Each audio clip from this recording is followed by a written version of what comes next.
अगर मैं कहूं इंडिया ने दुनिया की सबसे पावरफुल इंटेलिजेंस एजेंसीज को आंखों के सामने ही बेवकूफ बना दिया। सैटेलाइट्स देख रहे थे, स्पाइज अलर्ट थे, फिर भी किसी को कुछ पता नहीं चला। कैसे? 1990s का टाइम था। इंडिया एक टर्निंग पॉइंट पर खड़ा था। एक तरफ ग्लोबल प्रेशर, दूसरी तरफ न्यूक्लियर पावर बनने का सपना।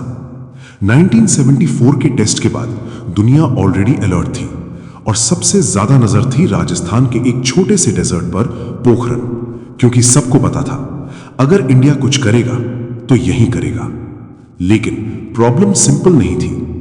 अगर इंडिया ओपनली न्यूक्लियर टेस्ट करता तो तुरंत सैंक्शंस लग जाते, इकोनॉमी पर हैवी इंपैक्ट पड़ता और सबसे बड़ा चैलेंज यूएस के सर्वेलेंस सैटेलाइट्स। ये सैटेलाइट्स इतने एडवांस थे कि जमीन पर होने वाली छोटी से छोटी मूवमेंट तक डिटेक्ट कर सकते थे। तो सवाल था, कैसे करें टेस्ट बिना किसी की नजर में आए? यहीं से शुरू होती है एक ऐसी स्ट्रैटेजी जिसने पूरी दुनिया को शॉक कर दिया। इस मिशन को लीड कर रहे थे एपीजे अब्दुल कलाम और आर चिदंबरम। उन्होंने डिसाइड किया, इस बार स्ट्रेंथ से नहीं, स्ट्रैटेजी से जीतेंगे। सबसे पहला स्टेप था सीक्रेसी। साइंटिस्ट्स को अलग अलग टीम्स में डिवाइड किया गया ताकि किसी को फुल प्लान का पता ना हो। उन्हें फेक आइडेंटिटीज दी गई, आर्मी यूनिफॉर्म्स पहनाए गए ताकि अगर सैटेलाइट देखे तो सिर्फ एक नॉर्मल मिलिट्री एक्टिविटी लगे। लेकिन असली गेम अभी शुरू हुआ था। यूएस सैटेलाइट्स स्पेसिफिक टाइम पर इंडिया के ऊपर से पास होते थे। इंडिया ने उनका पैटर्न स्टडी किया और पूरा ऑपरेशन उन छोटे छोटे टाइम गैप्स में प्लान किया जब सैटेलाइट्स ऊपर नहीं होते थे। सोचो, एक पूरा न्यूक्लियर मिशन सिर्फ कुछ मिनट्स के विंडोज में एग्जीक्यूट हो रहा था। दिन के टाइम सब कुछ नॉर्मल दिखाया जाता और रात के टाइम सीक्रेटली काम होता। डेजर्ट में डिगिंग होती, अंडरग्राउंड शाफ्ट्स बनाए जाते, लेकिन सुबह होने से पहले सब कुछ कवर कर दिया जाता। फुटप्रिंट्स मिटा दिए जाते, टायर मार्क्स इरेज कर दिए जाते, इक्विपमेंट सैंड के नीचे छुपा दिया जाता। एक छोटी सी गलती और पूरा मिशन एक्सपोज हो सकता था। हर स्टेप पर रिस्क था, लेकिन प्लान परफेक्ट था।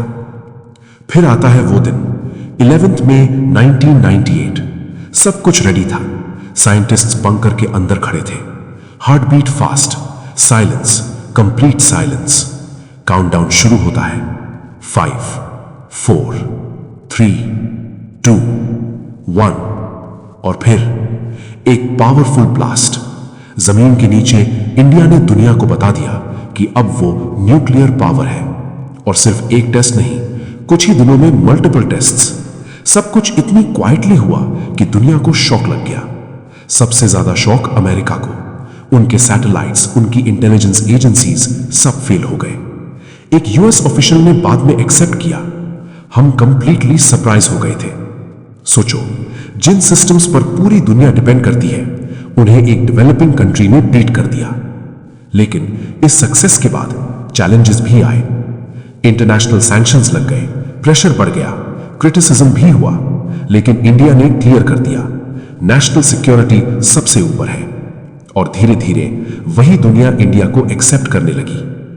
आज पोखरण 2 न्यूक्लियर टेस्ट्स सिर्फ एक साइंटिफिक अचीवमेंट नहीं, एक स्ट्रेटेजिक मास्टर स्ट्रोक माना जाता है। यह प्रूफ था कि कभी कभी जीत ताकत से नहीं, सोच से होती है। और सबसे बड़ा सवाल, अगर आप उस टाइम डिसीजन मेकर होते, क्या आप इतना बड़ा रिस्क लेते या फिर डर जाते?